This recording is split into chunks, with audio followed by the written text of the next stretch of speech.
Hello everyone, it's the 8th of January.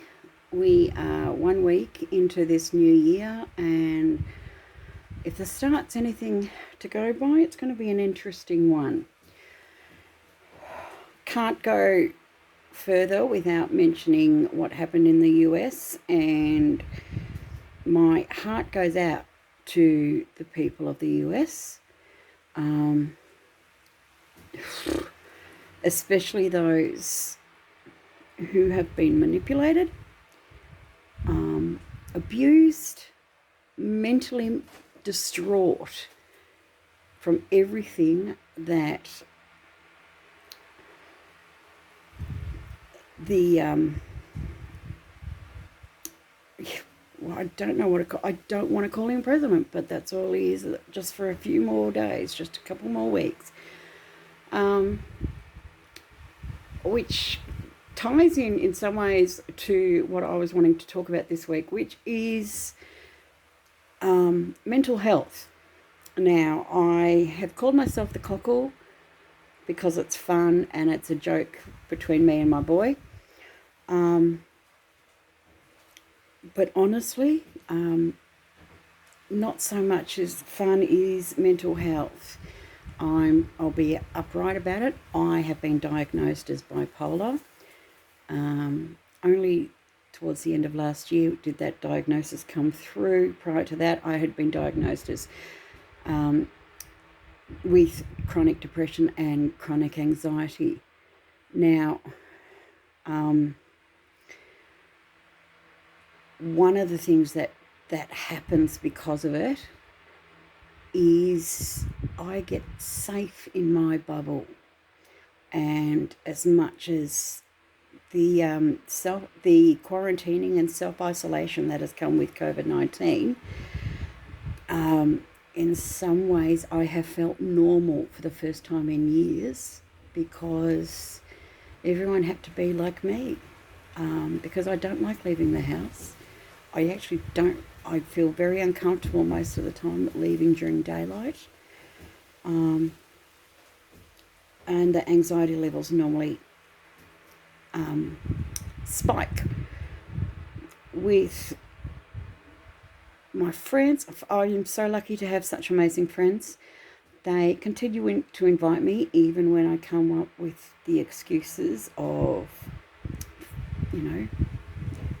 belly aches or migraines, which sometimes are legit excuses, but a lot of the time I'm just not comfortable. I'm getting better at saying I'm not having a good day and I need to stay home. I am getting better at being honest, and that is because my friends are amazing and understand where I'm coming from. One of the things,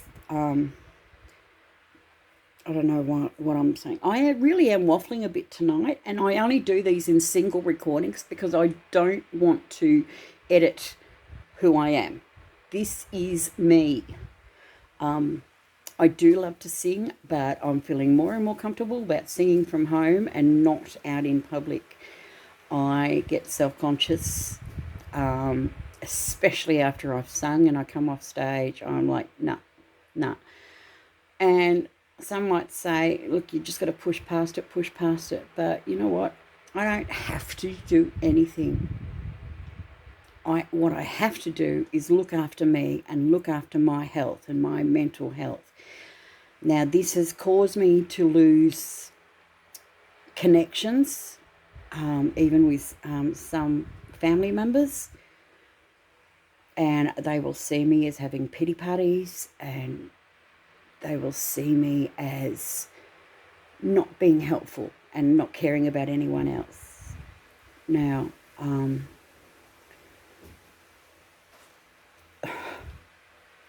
I understand where they're coming from. I do get it. I do see their perspectives about who they think I am.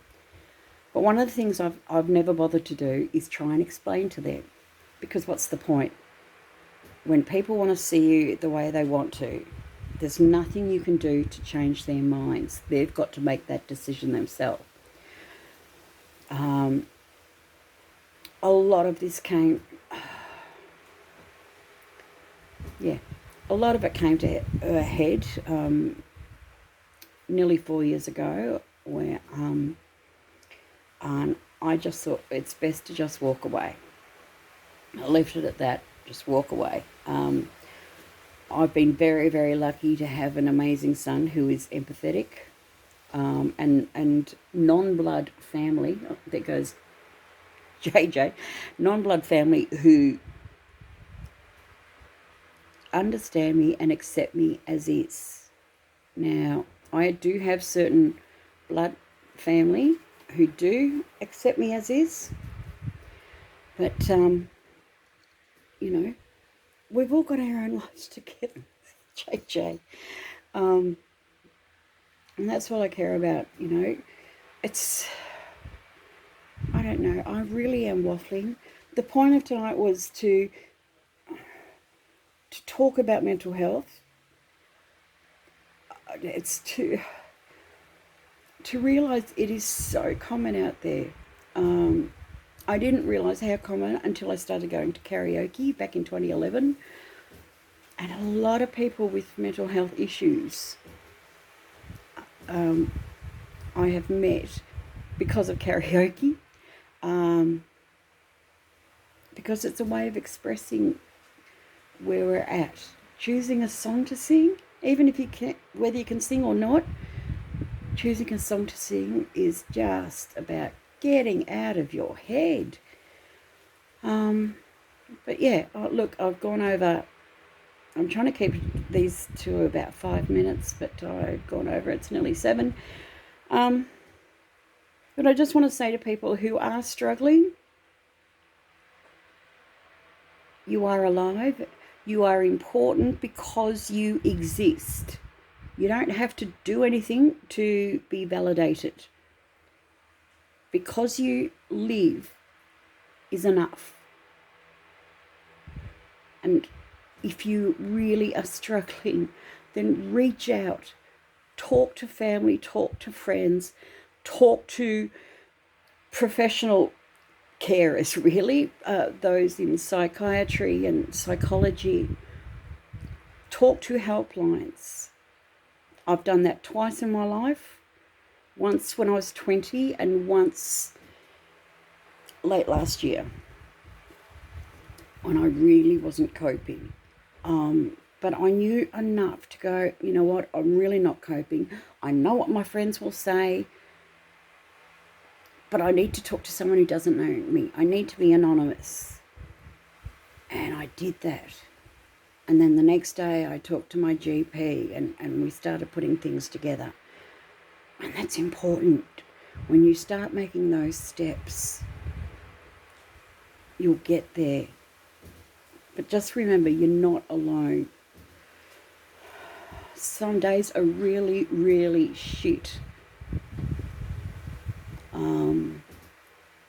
To be honest, I live through TV a lot of the time to exist.